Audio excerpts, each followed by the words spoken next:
I have been dreading making this post, but I thought I should make it anyway, just so I could help educate others out there.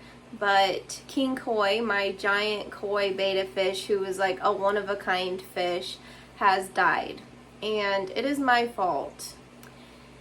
And, you know, this stuff happens in this hobby more often than we would like to admit. You know, one of our favorite fish dies, but it always hits differently when you know that it was your fault and you could have easily prevented it. And so in this video, I'm just going to go over what I think caused king koi's death. You know, it's not certain, but I think I'm pretty sure I know what caused it, and I just wanted to kind of warn you guys out there, you know, be careful what you put in your fish tanks. It could harm your fish and potentially kill them. So as you guys know, I had king koi in this 40-gallon tank, and I had my goldfish in a 20-gallon tank, and I was like, you know, that's a little backwards. I'm going to move the goldfish to the 40-gallon and add the filter. I added this sponge filter here in the back for my goldfish, and it was from his tank, so it's fully cycled, which really just helped this tank cycle that much more quickly. So I did that, and I left king koi in the tank with the squid, my goldfish actually. And king koi was living semi-peacefully with squid, which I was kind of shocked. You know, I was watching them closely, and they lived together for a couple days. And king koi would just kind of go about minding his own business, but occasionally he would kind of just chase squid away. And, you know, squid, being a goldfish, he doesn't have a whole lot of brains, and so he just didn't know to avoid king koi. He didn't really know how to just live peacefully with king koi. And so I was like, you know, I'm just going to remove king koi from the tank and put him in the 20-gallon that squid was previously in. So I moved king koi to this 20-gallon tank. There's only a couple of male endlers in there now. But before I had put king koi in this tank, I had Fable in here. I had put Fable in here. She was previously in the 3-gallon. She was healing up from, I had attempted to breed her to king koi, and he beat her up. And so I put her in a smaller tank, and she was doing pretty good, so I decided to add her to this 20-gallon. And I never told you guys how Fable died. I just said that she had died. Well, what happened was she got a fungal infection. And typically when my betta fish get fungal infections, I will just do a water change, add aquarium salt, and add tannins to the water. And that works like a charm. But because he had bitten her on her body, but also her fins, the fungal infection was on her body and her fins. So it was more severe. And so I was like, you know what, I'm going to just do a water change, add aquarium salt, but instead of adding a bunch of tannins, I'm going to add Pimafix. So I have some Pimafix right here.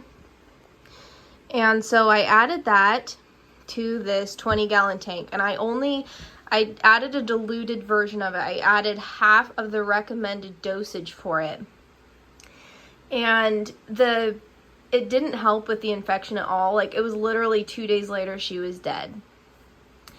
And I don't know if the Pimafix was a part of that or if it was just the fungal infection was severe. I don't know. But the Pimafix did not help with the fungal infection. And so then, you know, she passed away, but the water, you know, I had just done a water change on the tank, and so I was like, well, king koi was chasing squid, and this tank was no longer occupied by a betta fish, so I decided to just move king koi to this tank without doing a water change, which was so dumb of me. You know, I didn't think the Pimafix would be an issue for him because I had added half of the diluted version, and he didn't need it in his tank, but, you know, I added him anyway. And 2 days later, he was dead. Like, the first day I added him, he started looking a little stressed, and I was like, huh, that's odd. Like, I don't think the parameters should be off. This tank is cycled, and I've just done a water change. But you know, I'll do a water change anyway, and I'll add a little bit of tannins, which is this leaf you see right here. So I did that, and the next day he was dead. And his symptoms were like he was laying at the bottom, but then he would come up to the surface and he was kind of like gasping for air. Like he acted like he couldn't breathe very well. And I don't think there's a lack of oxygen in this tank. There's no lid on the tank. I've never had an issue with that in this tank ever. And his symptoms just seemed very odd to me. Like I didn't know how to help him. And Pemafix is known, you know, if you don't do it in diluted versions, it can collapse the labyrinth organ on a betta fish, which is the organ they use for breathing. And because he acted like he was struggling to breathe, I think that's what happened. I don't know for certain, but you know, after he died, I was just like, what caused this? He was completely healthy 2 days ago. Like, why did he deteriorate so quickly? He was so healthy, he was young. And you know, I didn't think it would be Pemafix because I did do a very diluted version of it, and maybe it wasn't. I don't have any proof, but you know, I guess this is just PSA for you guys. If your betta fish has fin rot, try natural remedies before going to these natural medications. You know, I'm not trying to diss this company or Pemafix at all. They're a great company and they make great products for our fish, but you know, this can cause harm to betta fish and their labyrinth organs.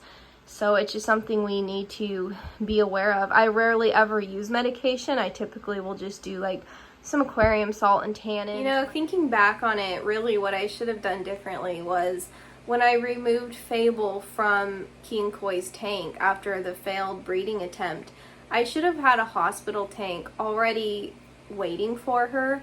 You know, maybe like a 5-gallon tank with no gravel or sand of any sort, no plants, and just had a lot of leaves and tannins in there and aquarium salt, and have it very warm so that fungal infection never would have been able to have taken hold like it did.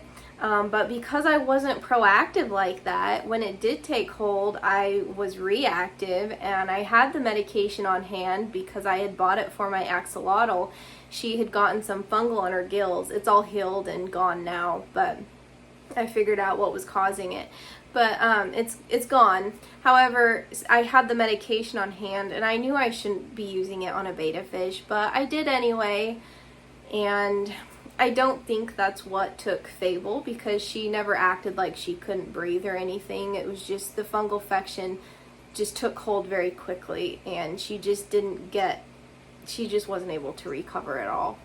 But I do believe that's what happened to King Koi. I should have done a big water change. I really never should have added the medication to an established fish tank anyway. That was really dumb of me. I should have had a hospital tank on hand.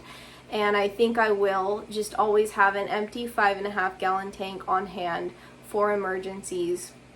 It's big enough to treat most of my sick fish. I don't keep large fish, so 5.5 gallons, plenty big enough. When a fish gets sick, you can just remove it from the tank and treat it individually, and that way you're not messing up the ecosystem of your tank or negatively affecting other fish in the tank. I wish I would have done that, but I did not do that, and I guess I know better for next time. You know, in this hobby, sometimes it really pays off to be very proactive and prepared.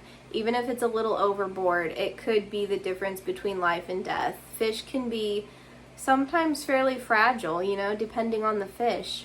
And it really pays off to think ahead and look out for the well-being of these little creatures. I hope this video was helpful to some of you watching, and as always, thank you guys for watching.